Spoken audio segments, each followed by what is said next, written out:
Hypertensionची definition is above 140/90. That is clear. Below 120/80 is optimal. Below 135/85 is normal. त्याच्यावर हाय normal आहे. इथून चालू होतो 20चा ब्लॉक आहे आणि इथे 5-5 करून 10चा ब्लॉक आहे.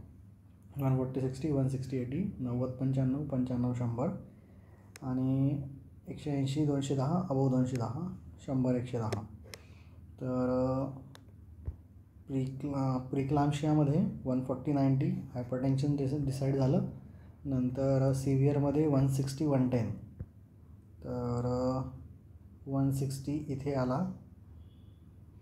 आणि 110 इकडे आला. तर ते थोडे मिक्स्ड होऊन जाते. Mild, moderate, severe, very severe आहे. पोस्टपोन आपण 180-110ला करू शकतो, म्हणजे सिव्हिअरला, त्याच्या खाली नाही. आणि target is systolic is always 90. Systolic फक्त म्हाताऱ्या लोकांमध्ये आपण थोडं 10चं रिलॅक्सेशन दिलेलं आहे, नाहीतर टार्गेट इज ऑलवेज 140/90. आणि इंट्रॉप 10% कार्डिॲक जर पेशंट असेल तर, आणि बाकी इतर पेशंटला 20% असा ॲडजस्ट केलेला आहे. 20% प्लस मायनस, पण कार्डिॲक असेल तर 10%. नॉर्मलायझेशनला 4 ते 6 हफ्ते लागतात, म्हणजे 1-1.5 महिना लागतो. इतक्या लगेच ते नॉर्मलाइज नाही होतं. ऑटो रेग्युलेशनचा जो हे पॉईंट आहे, थर्मोस्टॅटसारखा जसा सेट पॉईंट आहे. तर जेस्टेशनल आणि याच्यात फरक काय आहे हायपरटेन्शन आणि प्रीक्लाम्शियामध्ये, की याच्यात प्रोटीन युरिया नसणार आहे. फक्त BP वाढेल आणि तो पोस्ट पार्टम नॉर्मल होऊन जाईल. तर याचं प्रोटीन युरियाचं आहे +1 डेफिनेशनसाठी आणि सिव्हिअरमध्ये +2 आहे. तर तो मॅक्रोमध्ये येतो. Below 300 is your micro. 30च्या खाली तर नॉर्मल आहे, 300 बॉर्डर आहे, 300च्या वर मॅक्रो आहे. हे दोन्ही मॅक्रोच्याच लेव्हल आहेत. +1 डिपस्टिक किंवा क्रिॲट रेशो, स्पॉट क्रिॲट रेशो, अल्ब्युमिन क्रिॲट हा स्पॉट रेशो आहे. हे 24R आहे. हे 24R आहे. तर डिपस्टिक तर स्पॉटचाच झाला ना. तर तो आणि डिपस्टिक आणि अल्ब्युमिन क्रिॲट रेशो मॅच होतो 30-30. आणि इथे अल्ब्युमिन 300-2 आहे. याने थोड्या व्हॅल्यूज वेगवेगळ्या दिल्या आहे. हे सिव्हिअरमध्ये more than 5 म्हणतो, हा more than 2 म्हणतो. तर प्रीक्लाम्शियाच्या डेफिनेशनमध्ये BP आहे 2 रिडिंग्स 4 hours अपार्ट. इथे पण ते 4 hour अपार्ट आहे. 20 वीकची अट आहे. नंतर मग one of the systemic involvement, एक आपल्याला बेडसाईड किंवा क्लिनिकमध्ये करण्यासारखं प्रोटीन युरिया आहे, किंवा स्पॉट अल्ब्युमिन क्रिॲट रेशो करू शकतो. नंतर मग सिस्टमिक इन्व्हॉल्वमेंटसाठी मग क्रिॲट 1.1 more than 1.1, इथे more than 1.2 केला आहे. मग लिव्हर एन्झाईम्स असतील, न्यूरोलॉजिकल इन्व्हॉल्वमेंट, हिमॅटॉलॉजिकल, थ्रोम्बोसायटोपेनिया किंवा कोॲग. नंतर फिटल ग्रोथ हा पण पॉईंट आहे. मग तेच इकडे सगळं वाढतं आहे, की प्लेटलेट थ्रोम्बोसायटोपेनिया होणार, मायक्रो एन्जिओपॅथिक हिमोलायसिस होणार, लिव्हर एन्झाईम्स वाढणार, लिव्हर कॅप्सूलचं pain, neurological headache, visual disturbances, urine output, fetal growth rate, pulmonary oedema, create झालं, थ्रोम्बोसायटोपेनिया, लिव्हर एन्झाईम झालं. ठीक आहे. तर सिव्हिअरमध्ये या गोष्टी सिव्हिअर होणार आहे, BP 160-110 आणि प्रोटीन युरियाचीही. मग बाकीच्या गोष्टी सिव्हिअर साईडला जाणार. So definition is BP plus one of the proteinuria किंवा मग सिस्टमिक इन्व्हॉल्वमेंट, हे करण्यासारखे बेडसाईड म्हणून. तर CKDची definition structure or function abnormality more than 3 months. फक्त GFRवर नाही आहे. GFR 1-2 कॅटेगरीमध्ये तर above 1 is 90 is normal, 60 to 90मध्ये पेशंटला काही त्रास होत नाही. तर याच्यामध्ये फक्त GFRवर नाही होत, खाली GFR म्हणू शकतो. GFR फक्त ॲब्सोल्यूट असेल तर 60च्या खाली तो 3 चालू होऊन जातो. तर फक्त GFRवर घ्यायची आहे तर 60च्या खाली. मग बाकीच्या गोष्टी 1 पर हे म्हणू शकतो आपण. एक तर आहे की ट्रान्सप्लांट ऑलरेडी झालेला आहे तर 3 महिन्याची अट आहे. Either of the following albuminuria म्हणजे हा मॅक्रो अल्ब्युमिन आहे बघा मोर दॅन 3 आणि युरिनचे सेडिमेंट असतील, इलेक्ट्रोलाइट ॲबनॉर्मॅलिटी असतील, हिस्टो किंवा इमेजिंग काही पण. तर स्ट्रक्चर किंवा फंक्शन, स्ट्रक्चर आपल्याला कळणार हिस्टोलॉजीने किंवा इमेजिंगने, फंक्शन कळणार इलेक्ट्रोलाइट्सने, सेडिमेंट्सने, अल्ब्युमिनने. आणि GFR 60च्या खाली गेला तो इंडिपेंडंटली युजली आपण GFRवर म्हणतो. तर 60 to 30 एक ब्लॉक आहे, मग 15-15चा ब्लॉक आहे. Below 15 is end stage. Below 15 तुम्हाला डायलिसिसच लागणार. ठीक आहे, याने पूर्ण डिटेल डेफिनेशन नाही दिली आहे. नंतर काय काय ॲबनॉर्मॅलिटीज होतील. सोडियम कमी होतो किंवा ॲबनॉर्मल आहे. कॅल्शियम कमी होतं आपल्याला माहिती आहे. फॉस्फेट वाढतं आपल्याला हे माहिती आहे की सेकंडरी पॅराथायरॉइडिझम होतं म्हणजे कारण की कॅल्शियम कमी असणार म्हणून होणार. आणि फॉस्फेट जास्त असणार.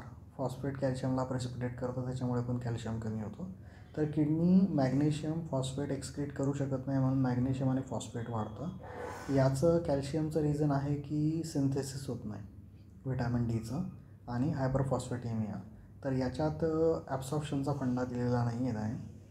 तर मेनली त्याचा हाच रिझन आहे व्हिटॅमिन डी आणि हायपरफॉस्फेटेमिया. बायकाप कमी होतं बिकॉज ऑफ रिजनरेशन नाही होत बायकापचं आणि मेटाबॉलिक ॲसिडॉसिस होतं त्याच्यामुळे. तर बायकाप जनरेशनमुळे ॲब्सॉर्प्शन नाही होत. pH तर मेटाबॉलिक ॲसिडॉसिसमुळे कमी होणार. किडनी ॲसिड्स सिक्रेट करू शकत नाही. किडनीचं मेन जे फंक्शन आहे ते कमी होईल, त्याच्यामुळे ॲसिडॉसिस होणार आहे, ॲसिडेमिया होणार आहे. तर सोडियम वर खाली हललेलं असेल, वर किंवा खाली, आणि कॉन्सन्ट्रेटिंग कॅपॅसिटी नसते, त्याच्यामुळे फ्लुइड लॉसेस तो कंपेन्सेट नाही करू शकत म्हणून हायपोवोलेमिया आणि हायपोटेन्शन होईल आणि फ्लुइड जास्त दिलं तर ओव्हरलोड पण होऊन जाईल. नंतर पोटॅशियमचे कॉजेस आहेत इन्क्रीज इंटेक, आयदर डायटरी असेल, IV किंवा सॉल्ट आपण देतो CKD पेशंटला, किंवा ब्लड ट्रान्सफ्युजनमुळे किंवा GI हेमोरेजमुळे, आणि एक्सक्रिशन कमी झाल्यामुळे असेल, कॉन्स्टिपेशन, पोटॅशियम स्पेअरिंग डायुरेटिक्स किंवा ACE इनहिबिटर्स किंवा हिपॅरिन. आणि इंट्रासेल्युलर शिफ्ट होईल एक्स्ट्रासेल्युलर शिफ्ट होईल बीटा ब्लॉकर्समुळे, स्कूलिंगमुळे, मेटाबॉलिक ॲसिडॉसिसमुळे. Acidosis causes exchange of potassium per pH 0.5 वाढतं, 0.1 0.5 वाढतं.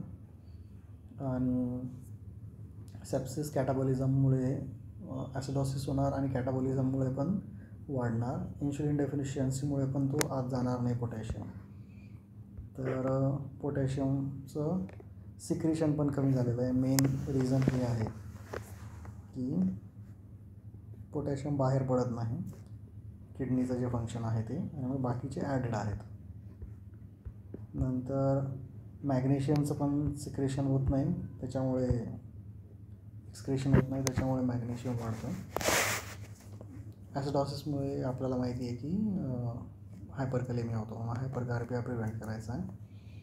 मॅग्नेशियम वाढल्यामुळे विकनेस होते आणि ब्लॉक नॉन डिपोलरायझिंगचा वाढतो, डिपोलरायझिंगचा पण वाढतो.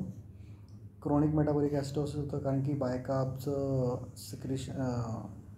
बायकाप कमी होतं, बायकाप जनरेट नाही होत, प्रोटॉन किंवा बफर सिक्रेट नाही होत, बायकापचं जनरेशन नाही होत. ग्लुटामिनपासनं अमोनियम प्रोडक्शन झालं की मग तुमचा बायकाप जनरेट होतो, तर तो नाही होत आहे. तर अमोनियासोबत H+ बाहेर फेकला जातो आणि जो बायकाप आतमध्ये ॲब्सॉर्ब होतो. तर अमोनियाला H+ जोडणार नाही, तर अमोनिया पण वाढेल नंतर. तर अमोनियाचं प्रोडक्शन कमी होईल, तर H+ सिक्रेट नाही होणार. NH4+ करून तो ट्युब्युलर कॅनलमध्ये सिक्रेट होतो. नंतर एक्सक्रिशन नाही होणार ऑर्गॅनिक अनायन्सचं, अनायन गॅप वाढेल, तर हाय अनायन गॅप मेटाबॉलिक ॲसिडॉसिस होईल. प्लाझ्मा कॅल्शियम आपण बघितलं D3 कमी आहे, इंटेस्टायनल ॲब्सॉर्प्शन त्याच्यामुळे कमी होईल. नंतर फॉस्फेट जास्त आहे, त्याच्यामुळे कॅल्शियम फॉस्फेटचं सॉफ्ट टिश्यूमध्ये मेटास्टिक कॅल्सिफिकेशन होईल, वॉल्व्सवर पण होईल, त्याच्यामुळे वॉल्व्युलर डिसीज होईल, बॅक्टेरियल एंडोकार्डायटिसचे चान्सेस वाढतील. हायपोकॅल्सेमियामुळे आणि हायपरफॉस्फेटेमियामुळे सेकंडरी हायपरपॅराथायरॉइडिझम होईल आणि त्याच्यामुळे ऑस्टियाटिस फायब्रोसिस सिस्टिका होऊ शकतं आणि एका लेवलनंतर पॅराथायरॉइड इंडिपेंडंट होऊन जाते, त्याला टर्शरी हायपरपॅराथायरॉइड हे तरी रिस्पॉन्डमध्ये चालू आहे, तेव्हा ती ऑटोनॉमस होऊन जाते.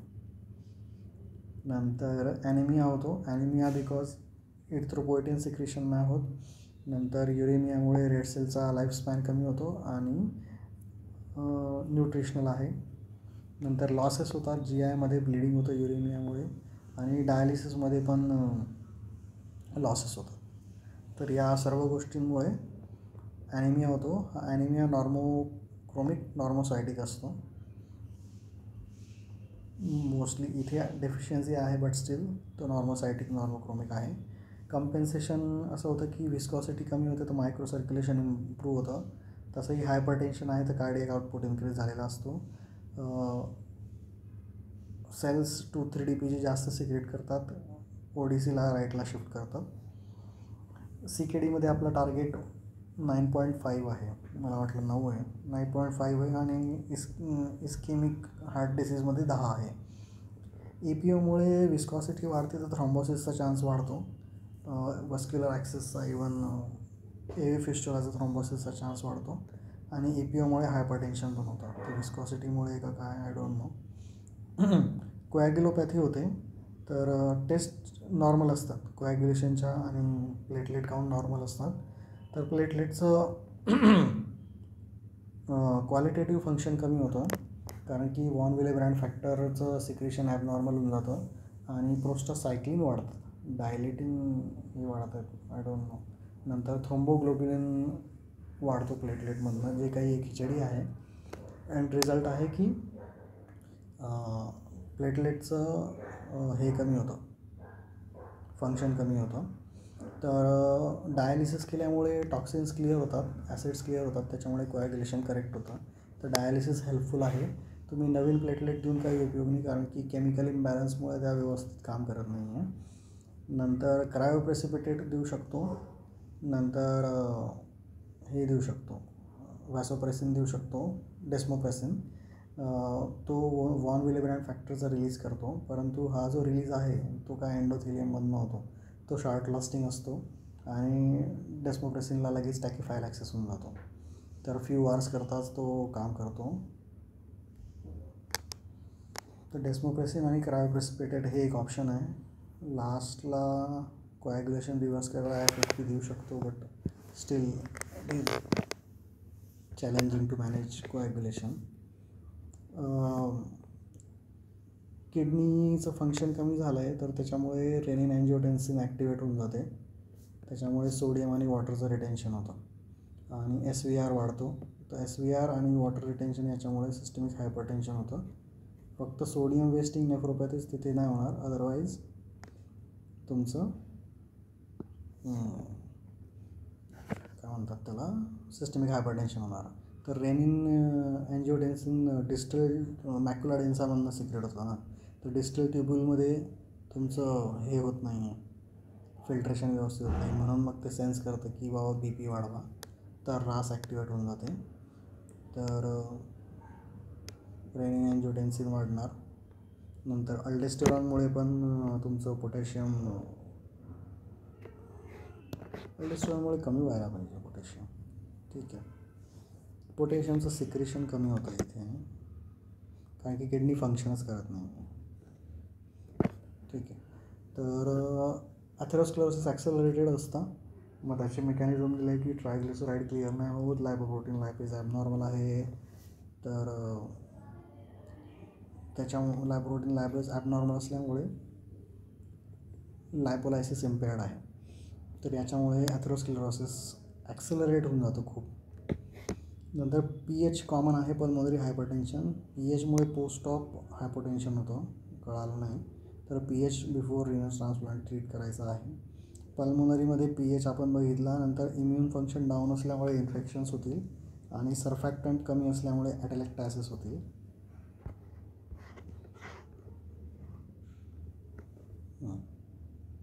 तर इम्युन फंक्शन कमी झाल्यामुळे हिलिंग कमी होईल आणि इन्फेक्शन्स वाढतील. या टॉक्सिन्समुळे सेल मेडिएटेड आणि ह्युमोरल इम्युनिटी कमी होऊन जाते. म्हणून फिस्चुला आणि कॅथेटर साईटला इन्फेक्शन्स कॉमन आहे, हिलिंग पुअर आहे. GI आपण बघितलं युरिया इज म्युकोझल इरिटंट ब्लिडिंग होते. नंतर न्यूरोपॅथीमुळे डिलेड गॅस्ट्रिक एम्प्टिंग होतं. डिलेड गॅस्ट्रिक एम्प्टिंगमुळे मग नॉझिया वॉमिटिंग होतं, ॲनोरेक्सिया होतं आणि रिस्क ऑफ ॲस्पिरेशन वाढतं. डायबिटीजमुळे पण गॅस्ट्रोपॅरेसिस होतो. तर न्यूरोपॅथीमुळे आहे का युरेमियामुळे वॉटेवर. नंतर CNSमध्ये because of uraemic toxins personality change होतं.